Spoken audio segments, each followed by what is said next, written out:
I'm Nicole Lappin, the only financial expert you don't need a dictionary to understand.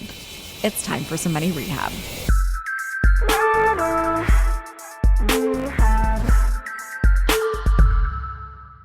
A driving principle of value in the financial world is supply and demand. Okay, I know that is a super generic statement, but it is a very general principle. Supply and demand dictates how much baby formula costs during a pandemic, what price you might get charged in an Uber, or even how much you pay for investments.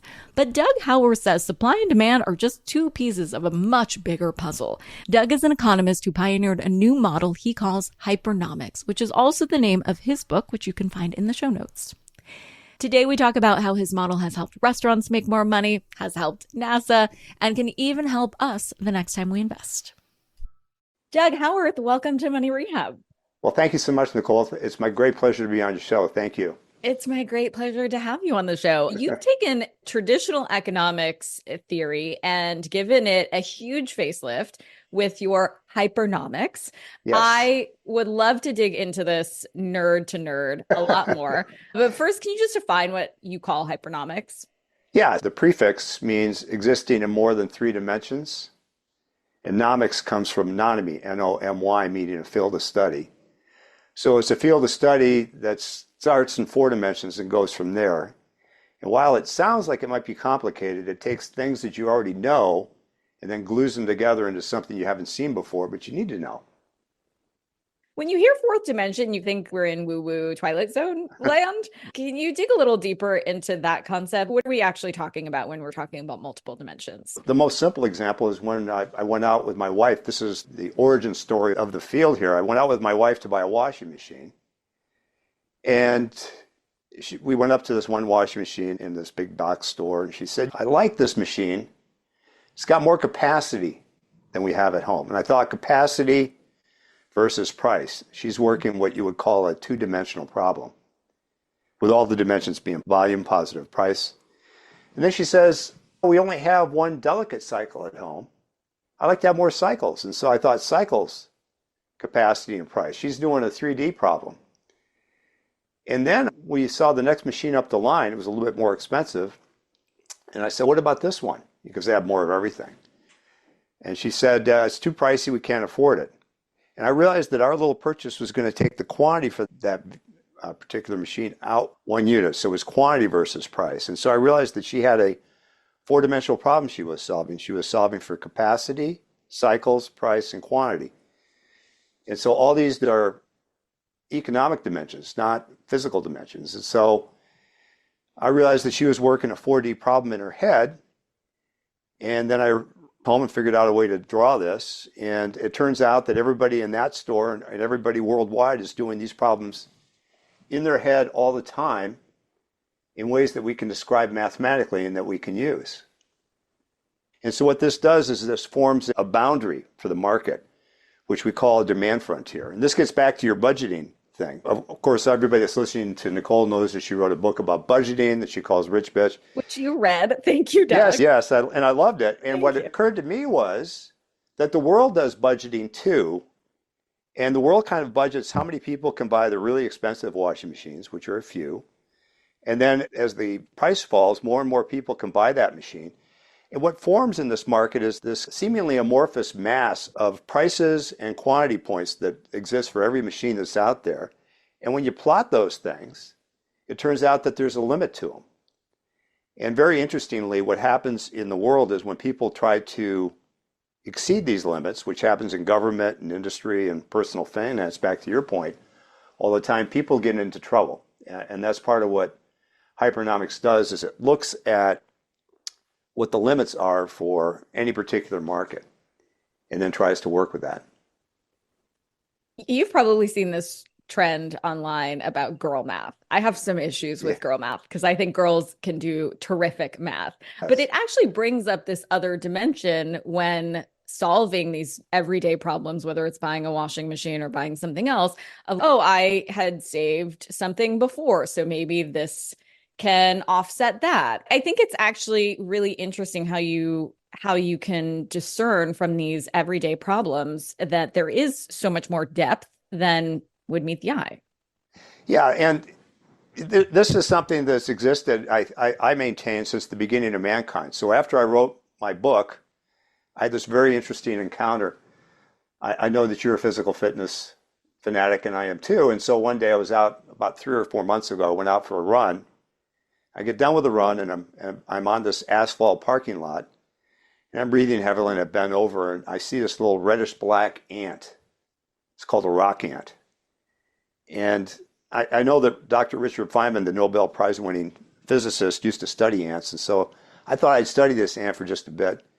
And I noticed this guy's starting to go in a counterclockwise fashion.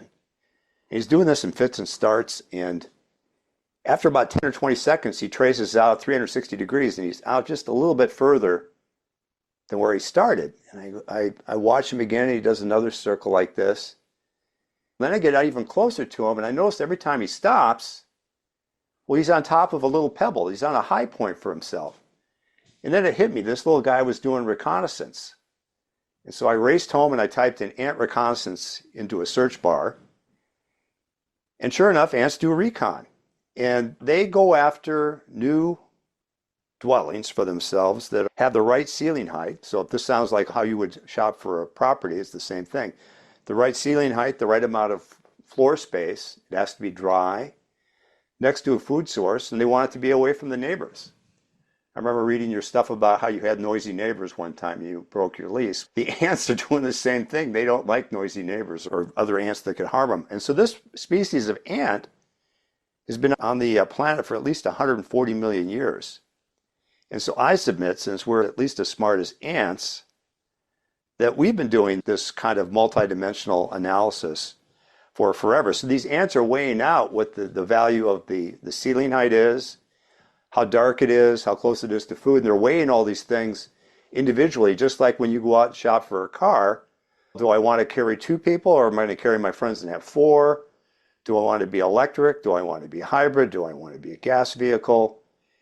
Do I want a really long range or a lot of horsepower? You're weighing all these things out. And the ants have been doing the same thing for over 100 million years. Have you seen the bee dance? Have you ever seen the waggle dance or whatever they do? That is fab. Yeah. So they come back. It's so cool. I've seen it in person. Yeah. They go find food somewhere. They come back to the hive and they do this like little wiggle dance, but it's showing the coordinates of where the food is. Yes, it's phenomenal. And in fact, they do that with pheromones, is the thinking. And so industry is now following what the bees are doing. There's a thing called digital pheromones that little vehicles are starting to send back to other vehicles so they can figure out where they have to go. That's pretty cool too. It's very cool. Now, listen, we can nerd out about this forever, I'm sure, but what does this mean for folks listening? If they're thinking, okay, hypernomics sounds great. We have a lot of dimensions. We've known this, you know, maybe subconsciously that we're grappling with these different things, but how does this change the idea of what we've known as supply and demand and how that affects macroeconomics or even microeconomics in our own personal families and our own personal budgets? And how does that change how we make money? The first thing it realizes that the law of supply and demand imagines one supply curve intersecting one demand curve at a single point, which they call equilibrium. And that works for a simple thing like iron. But for example, aircraft use iron, and there are 90 some airplanes for private sale, for everything from big turboprops to jets, that have a certain series of features. And so what happens is that there's not a single equilibrium point for aircraft. And so what happens in that market is the law of value and demand, which happens to everything else outside of feature commodities, which is to say that the product features determine value. That's line 1. There's 4 lines. Value determines price, line 2. Price limits quantity sold, line 3. And quantity sold is a feature. And so it turns out that we work out value on one side of our brain, and then we are all committed to a certain demand on the other side of our brain. And so the value and demand balance out in opposition to each other. Value always goes up as you get more of what you want, but demand will always fall as the prices go up. And so this is the interplay of these things that you get to work with. For example, we use this in stock market analysis. So I put up my own fund, my own monies. It's not open to the public. I have to say that so the SEC doesn't come down. But we've been using for 4.5 years the software that we invented for 4D analysis. And we get to figure out all the things that make stock prices go up. And so I'm very pleased to tell you that as of last week, 4.5 years in, that we're doing 1.5 times as well as the S&P 500, only drawing S&P 500 stocks and only going long. And so the chance of that happening due to chance is less than 1 in a quadrillion. So it works for personal finance.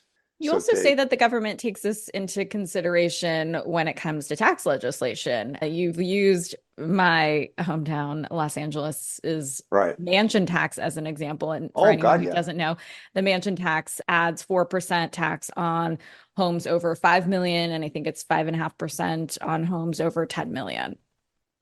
Yeah, and so in fact, interestingly, we did some work on taxes, and it turns out that here in California, we have recreational marijuana that we're taxing. And it turns out that if you take a plot of all the taxes that are levied against recreational marijuana, back in 2014, Washington State and Colorado both legalized recreational marijuana the same year.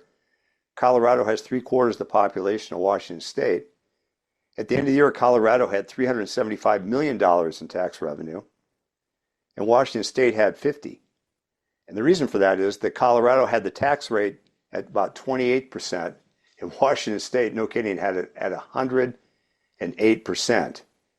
And so what you're getting at there, Nicole, when you're talking about having this real estate tax is it's going to start to push the wealthy people, the people who are helping to pay the taxes, out of the state because people aren't going to want to pay more taxes than the average person does on a piece of real estate. So Mark Wahlberg famously moved out. He had a nice little piece of property there with a little 3-hole golf course, and he's moved to Las Vegas. And why wouldn't you if other countries are offering you better tax rates, why don't you go there? I'm guessing you've been to Monaco. Have you been to Monaco before? I have. Yeah, well, you go to Monaco, there's a difference between Monaco and Disneyland. Disneyland cleans the streets 3 times a day. Monaco cleans the streets 4 times a day. Why is that? They don't have an income tax, they got a value-added tax, and so everybody's paying the same tax rate, but they got more tax dollars than they know what to do with, so they clean the streets 4 times a day. It's very nice. Streets are very nice. You can walk barefoot. Yes, right. But what you're saying basically is that the market can only take so much. Yes, exactly.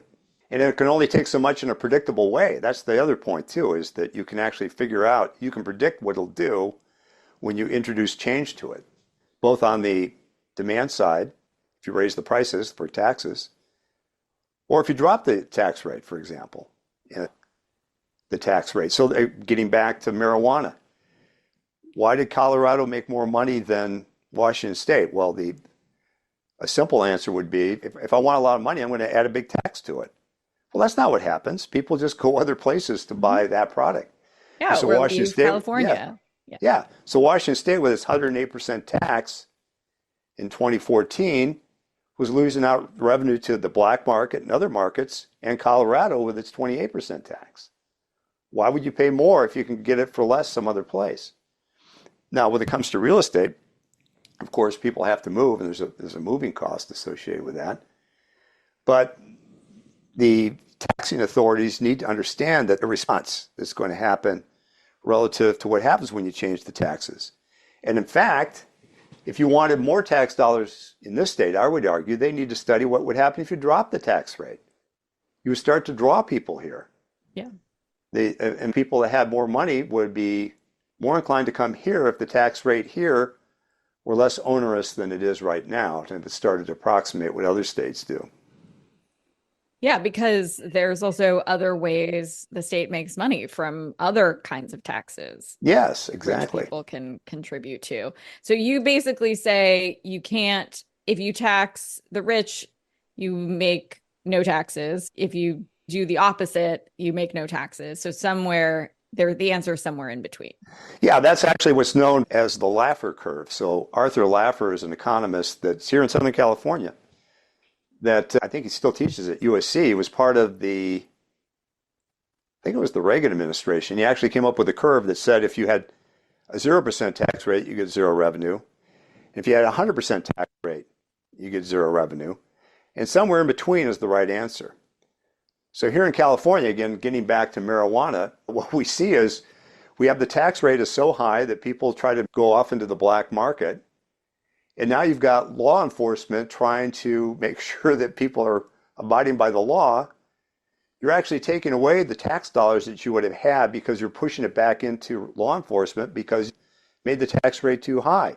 What you want to do is you want to get close to that edge of this frontier so that you can maximize what you're going to get. And the state is oblivious to that. And so because of that, they're taking money out of the taxes that they could get and they're pushing it into law enforcement where they don't want it to be. And they could switch it all around with just changing the tax rate. So if you were in charge of that, would you say make the tax rate slightly more than Colorado? About Colorado. Because and that way you wouldn't have people higher. a little bit higher, but yeah, to travel to Colorado, maybe make this 30 and then all of a sudden, everything gets mellowed out here. We don't have to lose all that revenue that we've been putting up. I've seen that your model has been validated by 13 published papers. In your book, of course, you had multiple awards, a patent, and customers like NASA, Lockheed Martin, Virgin Galactic. You also say a restaurant down the street. I also think that's all very cool. And I would love to know which restaurant you're talking about and what happens. We have a little restaurant in town, and they don't mind me to use their name. It's called OG's. That's actually a small chain here in Southern California. OGGI''S. That's supposed to mean today's in Italian, but of course, if you know any Italian, they really meant to say DOG. But anyway, that's neither here nor there. They didn't get it tattooed because I've seen some weird, incorrect Italian and Latin and stuff like that. So yeah, it's crazy. But so you remember during COVID here in Southern California, you could eat outdoors in early 2020. You remember all that? People were eating outside. And at the beginning, before they let a lot of the municipalities let the restaurants burgeon into the parking lots, you were constrained to whatever patio area you had, right? We went down to our local OG's here, and we're going out the door. We used to always be able to get a seat there. We go there usually once a week. And we were going down to get a seat, and the line's out the door. I went out and I looked at what the seating arrangement was. And we knew the manager there. I said, "Hey, Kayla." She goes, "Yeah, Doug." I said, "Do you want to make more money?" She says, "Well, of course I do." What a silly question. "What do you have in mind, Doug?" I said, "Your seating arrangement is all wrong." And she says, "What do you mean?" I said, "Well, you've got 3 tables of 6, you got 3 tables of 4, and you've got a couple of tables of 2. Have you ever noticed, because I have, that the average party that's coming into your place is a party of 2? Now, it turns out that when you do a little bit of research, and I did, that there's more than 2.25 times as many parties of 2 as there are parties of 4, which means that if you had a limited seating space, you'd have 2 tables of 2, 1 table of 4 on average. I said, so what you need to do is you need to take out some of the tables of 6. And because she trusted my opinion, I said, "Look, I want you to record what you made for revenue this month and compare it to what's going to happen a month from now." And so she did that, switched out the tables, not as much as I suggested, but enough that it made a difference. Her revenue shot up 25% in 2 months. Wow. Just from doing a simple rearrangement that understood that there was a demand curve for seats. So there's only a few people, parties of 6 or more, there's just 5 or 6% of all parties are that big. And then parties of 5, parties of 4, parties of 3, parties of 2, parties of 1. And it turns out that there is progressively more and more people on a percentage basis that go into these categories. And so understanding that's what's going to let you maximize your return for a particular restaurant. Hold onto your wallets. Money Rehab will be right back. And now for some more Money Rehab. In addition to this very cool restaurant that I'm sure now loves you and you can always get a seat there, how do you work with companies like NASA and Virgin Galactic and Lockheed Martin? I'd love to know from a high level, you not only had to pitch these big companies, but you had to educate them on a completely new way of thinking. How do you do that? What we do is the papers have gone out into the ether. And so I'm part of a professional society. In fact, I won a Best Paper Overall award back in May.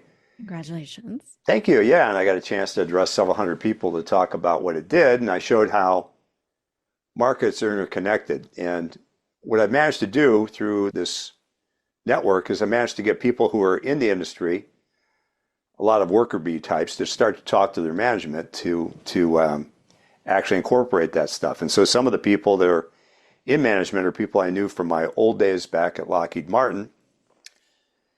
And I used to work for the Skunk Works for 3 decades. And so what they understand is that I can solve problems that other people can't. For example, I can't tell you the company for which we did this work, but I can tell you that there was a company that was interested in knowing what's the value, and this is an important question now because Boeing's in the news about all their safety issues. They, of course, had those 2 planes that went in the water, and now they've got a space capsule stuck up in space. And so a lot of big companies, especially in aerospace, seem to think that safety is just a cost element. And so I was asked by this one company to say, what's the value of safety?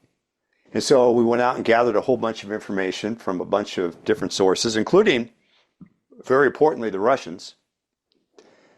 I don't know if you've flown on a Russian plane. I haven't, but I happen to know that they're very safe planes, extremely safe. If you compare them back to planes that existed in the 50s and 60s. But since then, the safety standards have come up quite a bit. And the Russian planes, it turns out, specifically the Tupolev 204, for example, it crashes 3.5 times as much as the Boeing 737-800. That's the plane that Boeing had before the incidents that they had. And it turns out that if you're 10 times safer, people are willing to pay more, and they pay about another 50% for being 10 times safer. I've heard you talk in your research about Vern Rayburn's, this is early Microsoft guys, aerospace company, Eclipse Aviation, which filed for bankruptcy in 2008. This is a cautionary tale based on Hypernomics. Yes. In fact, so what went wrong? That was actually one of the first things I did a study on.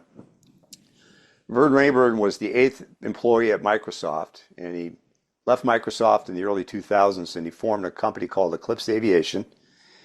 And they were building a little 5-seater personal jet that was going to go 400 and some miles per hour and had a nice range. It was really cool.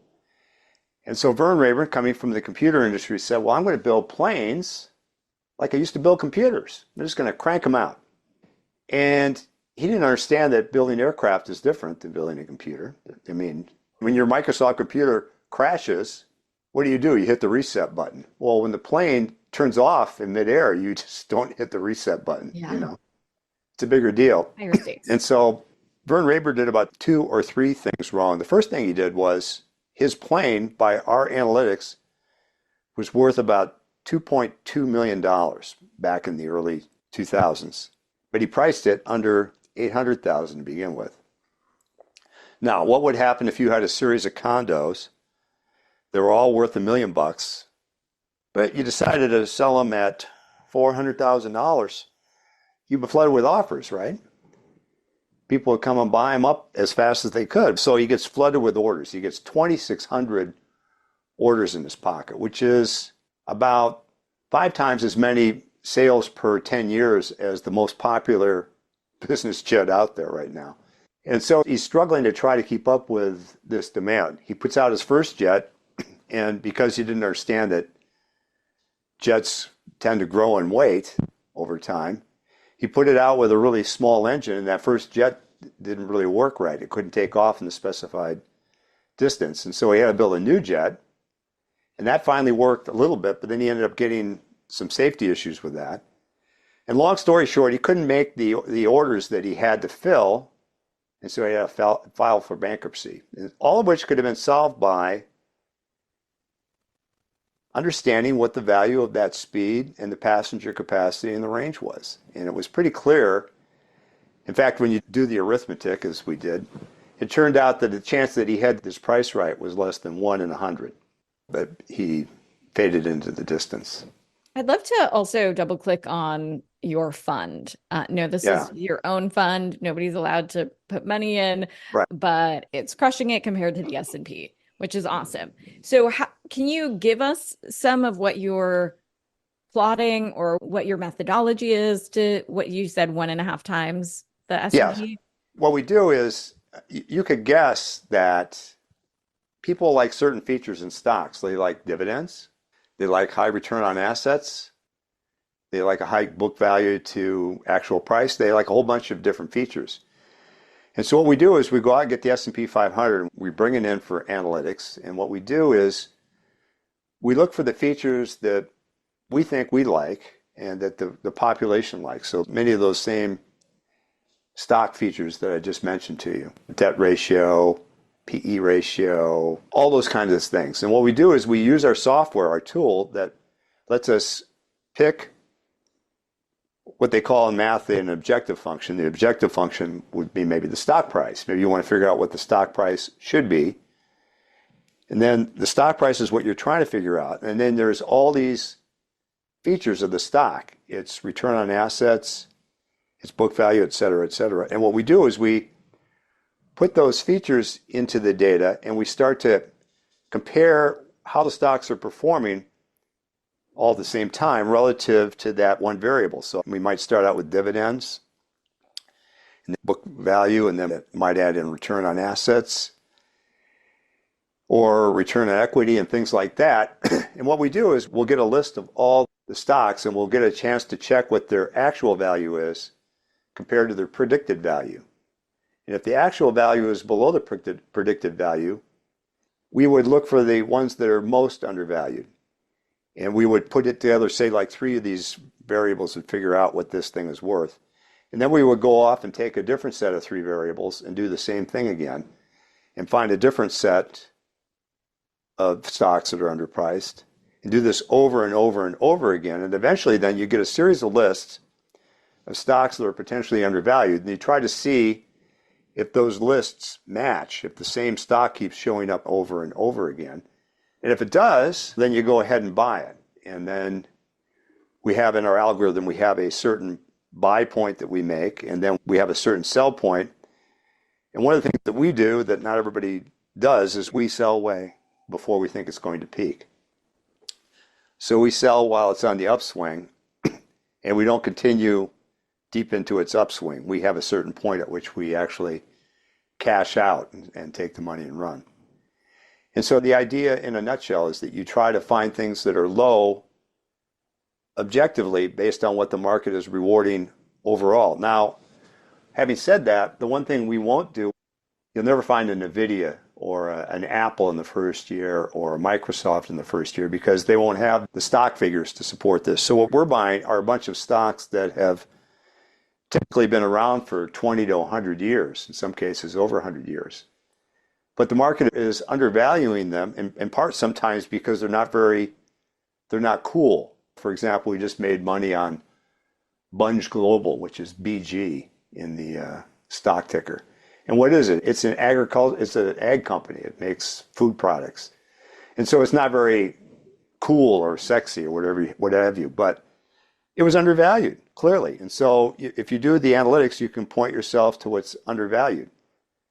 And what we also do is we cash out more frequently than other people do. So Warren Buffett famously said, when asked, they asked, Mr. Buffett, what's the best time to sell a good stock? And he says, never. And he also has held Coke for forever, Coca-Cola. And he points out the 1 in 8 ounces of every liquid that people are drinking in the United States is a Coke product. So he holds it forever and ever. And what we noticed was a little cycle in the market. And so it turned out that for several years running, come about early March, the stock would hit a low, and that would start to pick up as summertime would come. People would get thirsty, they would drink more and more stuff. Then it would fall off a little bit just before the holidays, and the holidays would hit, and Christmas would come, and it would go up.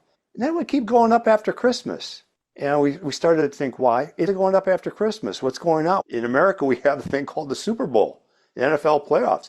And so the stock would keep going up to the NFL playoffs, and then would go down to another low. Now, as it's doing this, it's ratcheting up and up, but each year for several years running, there was a little trough just after the Super Bowl, and then it would hit a peak just before the Super Bowl. And so we cashed out. We bought one at a trough and sold it at a peak, close to a peak, using something like that. So there's some other techniques you can use to study the market too. So you think Warren is wrong? Nobody wants to say Warren's wrong. I would say that he could make more money still if he kept cashing out. But he points out that I heard him say that he owns 1/20th of everything that's in the United States. So what he can do and what you and I can do are different things. And so I think he's got some different constraints that are facing him compared to you and me. What would you say is undervalued now? Do you have any?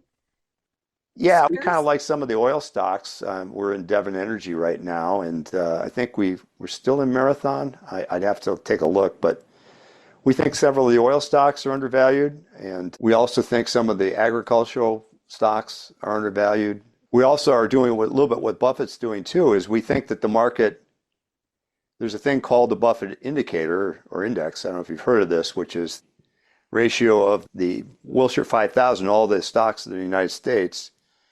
The ratio of that market cap, which is about, 58 trillion, relative to the US GDP, which is about 30 trillion. And when that number starts to get much above 1.7, and it's approaching 2 now, Warren Buffett would tell you that the market is overvalued. And so we've taken a lot of money out of our fund, out of the stocks, and pushed it into cash in anticipation of the market having a correction. Now, we're not Bernie Madoff. We can't get it exactly on the peak and exactly on the trough, but we anticipate there's going to be a correction in the market coming up here pretty quickly. Quarter, 2 quarters, 3 quarters. And that's the main indicator that you're looking at? Yeah, that's one of the main indicators. That and we're not too fond of the money supply having grown 400% back in 2020. And nobody really was reining in the Federal Reserve, and so they kept cranking the printing presses. And so here we are 4.5 years later, and we're still suffering from the inflationary effects of that. Now, to their credit, they've been pulling the money supply back, but it's still quite a bit higher than it was before. And I think it's going to take them a few quarters to get that corrected.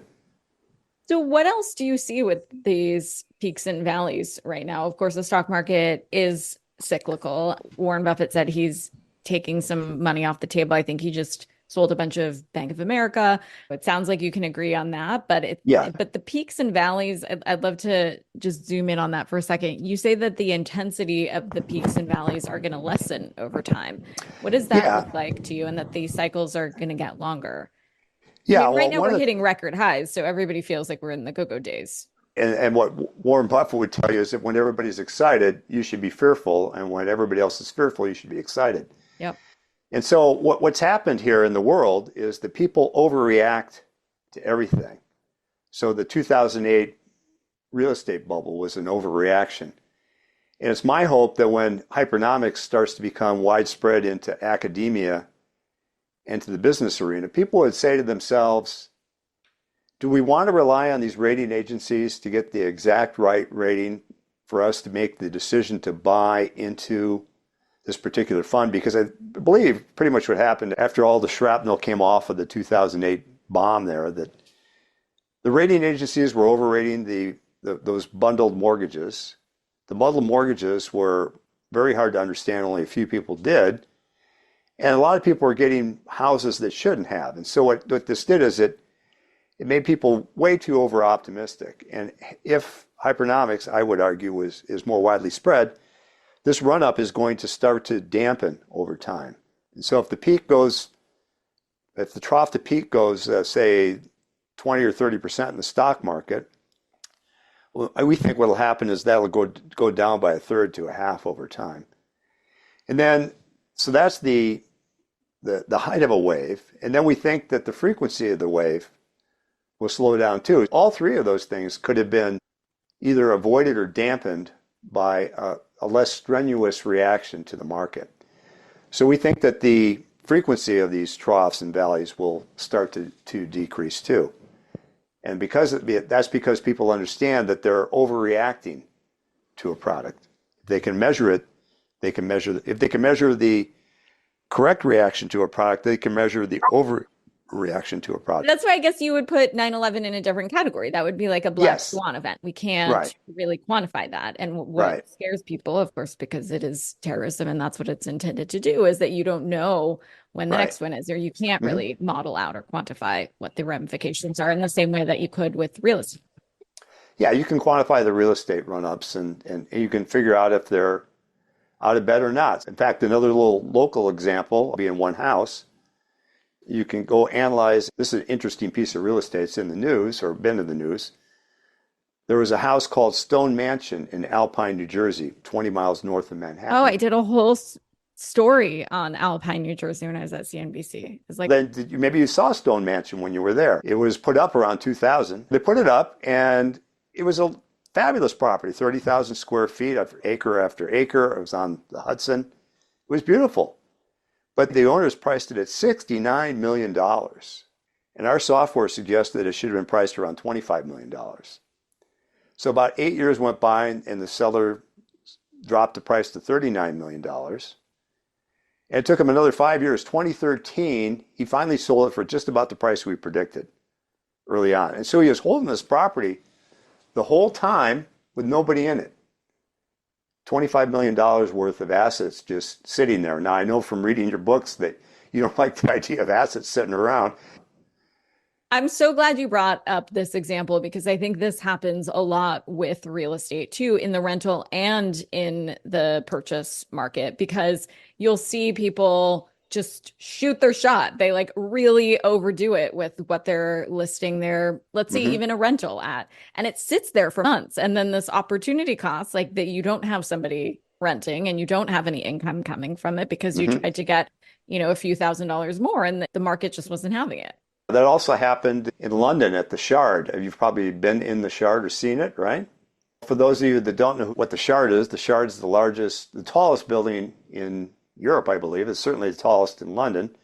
It looks like a big pyramid with, as the name implies, shards of glass coming off the side. And it was fancied as being a new financial center and a series of really high-end apartments. And so they put the property up, and the builders thought that, hey, it's the best building that all the financial properties have. We'll price it like the other financial district properties.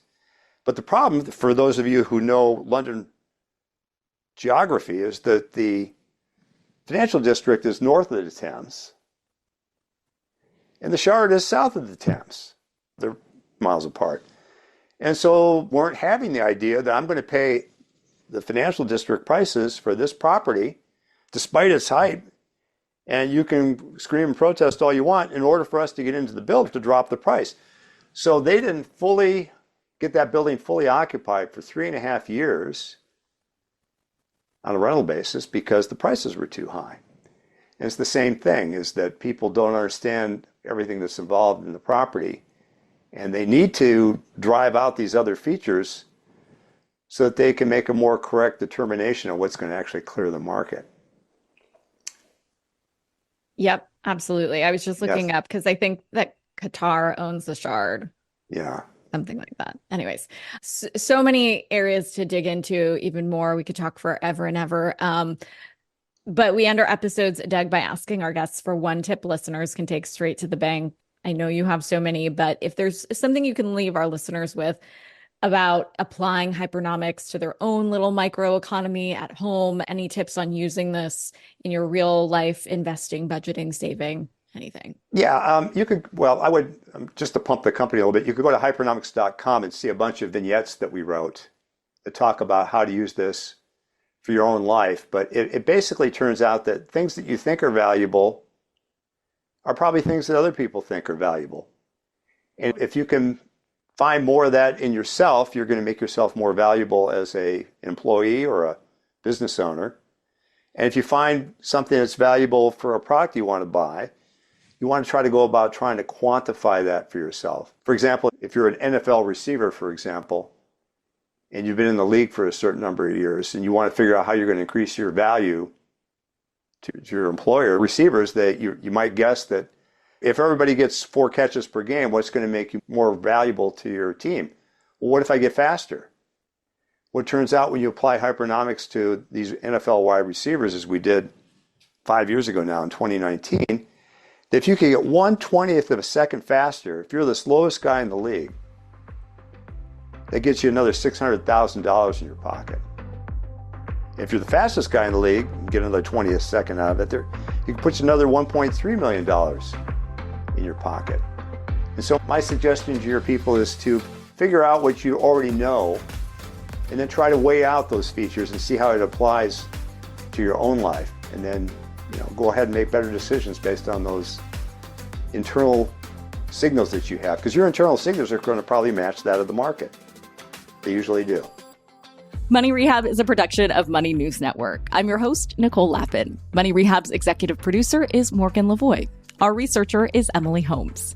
Do you need some money rehab? And let's be honest, we all do. So email us your money questions, moneyrehab@moneynewsnetwork.com, to potentially have your questions answered on the show or even have a one-on-one intervention with me.